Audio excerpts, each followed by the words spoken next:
नालंदा जिला अंतर्गत नूरसराय थाना क्षेत्र के सैदी गांव में बिजली चोरी की जांच करने गई विद्युत विभाग की टीम पर ग्रामीणों ने अचानक हमला कर दिया। इस हमले में junior engineer JE Mohammad Askar Ali समेत 4 कर्मी घायल हो गए। सभी घायलों का इलाज नूरसराय सामुदायिक स्वास्थ्य केंद्र में कराया गया। जेई मोहम्मद अस्कर अली ने बताया कि वे टीम के साथ सैदी गांव के छोटे पासवान के घर में छापेमारी करने पहुंचे थे।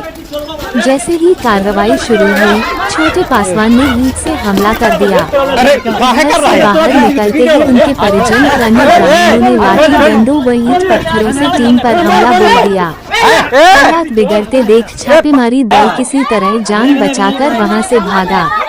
हमले में टेक्नीशियन राकेश कुमार, फील्ड मिस्त्री लक्ष्मी रजक और शैलेश कुमार रजक भी घायल हो गए। घटना की सूचना मिलते ही पुलिस मौके पर पहुंची और मामले की जांच में जुट गई। आरोपियों की पहचान कर उनके खिलाफ सख्त कार्रवाई की तैयारी। नालंदा जिले के उद्यान महाविद्यालय नूरसराय में किसानों की आय दोगुनी करने के उद्देश्य से कृषि वैज्ञानिकों द्वारा फल उत्पादन पर विशेष शोध किया जा रहा है। रबी और खरीफ फसलों के अलावा अब किसानों को स्ट्रॉबेरी और ड्रैगन फ्रूट जैसी फसलों की ओर आकर्षित किया जा रहा है, जो एक कैश क्रॉप के रूप में अच्छी आमदनी दे सकते हैं। महाविद्यालय में स्ट्रॉबेरी की 5 प्रमुख किस्मों पर शोध किया जा रहा है, जिनमें बेल्टा, डाउन, नबीला और सेंसेशन प्रमुख हैं। कृषि वैज्ञानिकों का कहना है कि नालंदा का जलवायु इन फलों की खेती के लिए अनुकूल है और ये खेती किसानों को आर्थिक रूप से सशक्त बना सकती है। कृषि वैज्ञानिक डॉक्टर नेहा ने कहा कि नालंदा में सब्जियों की खेती बड़े पैमाने पर होती है, लेकिन किसानों को फलों की खेती की ओर भी ध्यान देना चाहिए। उन्होंने ड्रैगन फ्रूट और स्ट्रॉबेरी को उगाने की अपील करते हुए कहा कि ये फसलें अच्छी आमदनी देती हैं और औषधीय महत्व भी रखती हैं। डॉक्टर विनोद कुमार ने बताया कि स्ट्रॉबेरी की सेंसेशन वैरायटी नालंदा के जलवायु में बेहतरीन प्रदर्शन कर रही है, जिसका आकार और सुगंध दोनों ही उच्च गुणवत्ता के हैं।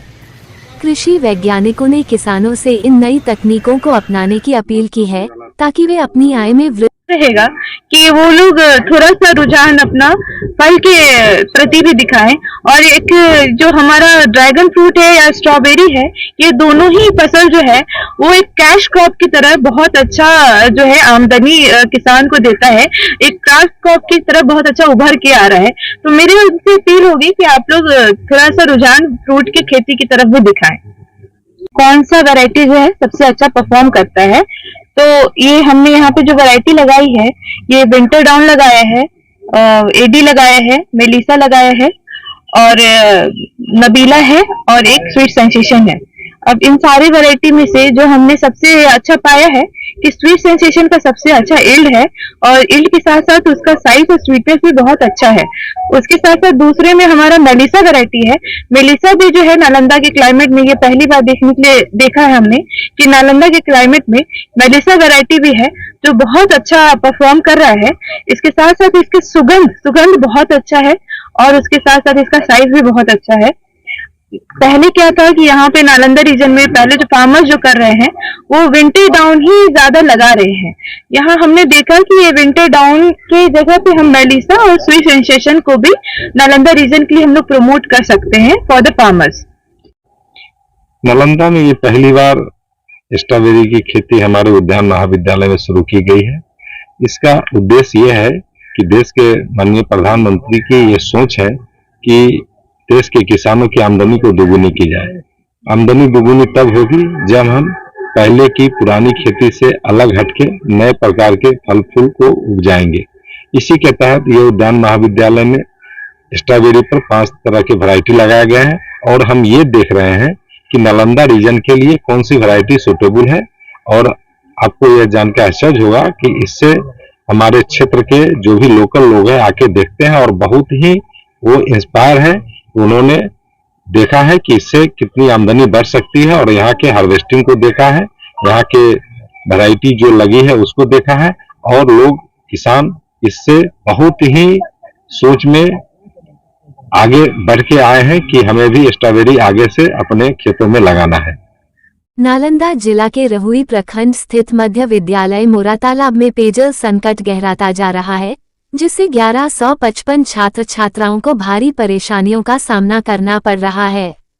विद्यालय में सिर्फ एक चापाकल चालू है, जिसे अस्थायी रूप से समरसेबल मोटर से चलाया जा रहा है, लेकिन जल स्तर नीचे जाने पर यह भी काम करना बंद कर देता है।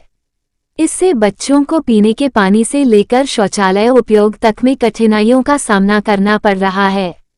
विद्यालय में पढ़ने वाली 620 छात्राओं को शौचालय की अनुपलब्धता के कारण पास के घरों में जाने की मजबूरी होती है, जो उनके लिए असुरक्षित और असुविधाजनक है।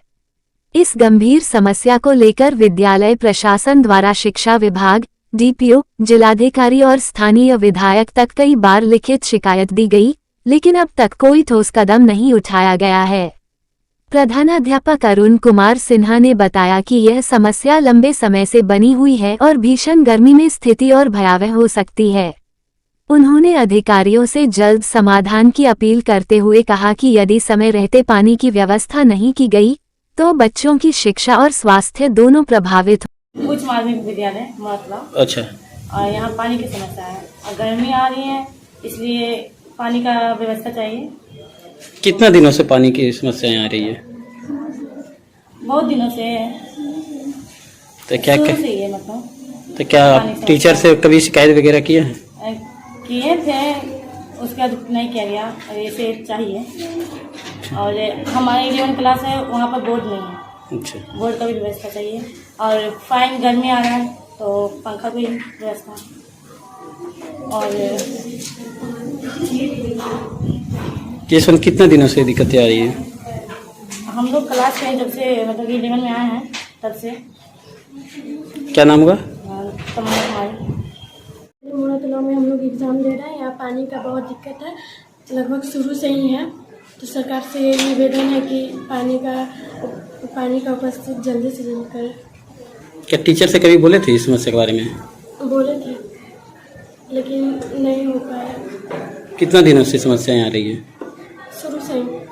कितना दिनों तो भी? लगभग 2-3 से। 2-3 साल। क्या नाम हुआ? अनिशा कुमारी। समस्या है पानी की समस्या, जिसको हम लोग आपूर्ति नहीं कर सकते हैं। वाटर लेवल नीचे चला जाता है, कोई उपाय नहीं है कि जिसके सहारे हम रनिंग वाटर की व्यवस्था करें। हमारे विद्यालय में 3 चापाकल हैं, 2 खराब पड़े हुए हैं। उसके लिए हम संबंधित मिस्त्री हुए, विभाग में भी गए कि इसको मरम्मत कर दिया जाए, नहीं हो सका। इलेक्शन के समय में ही एक बात आई थी कि रनिंग वाटर की आपूर्ति किसी भी कीमत पर होनी चाहिए।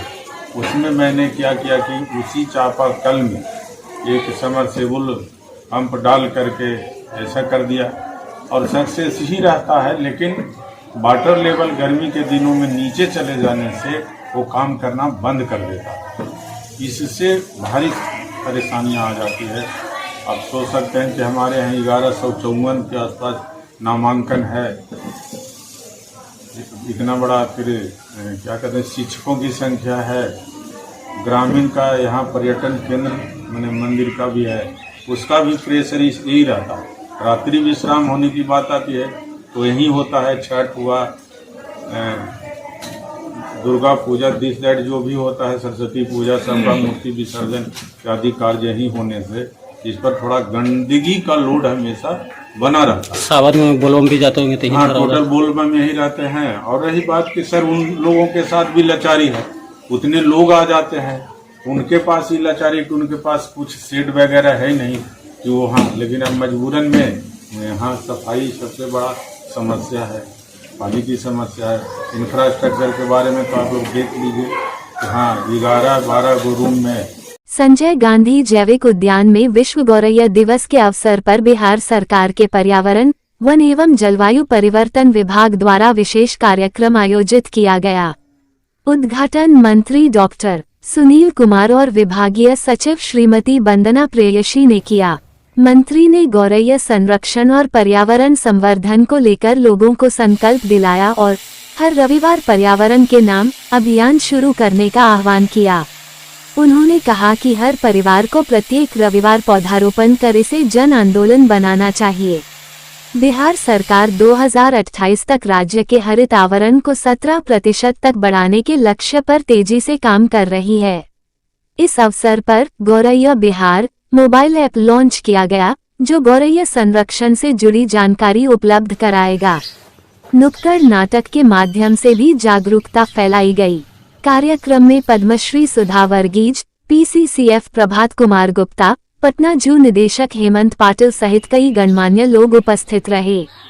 नालंदा में भी गौरैया संरक्षण के लिए जागरूकता अभियान चलाया गया।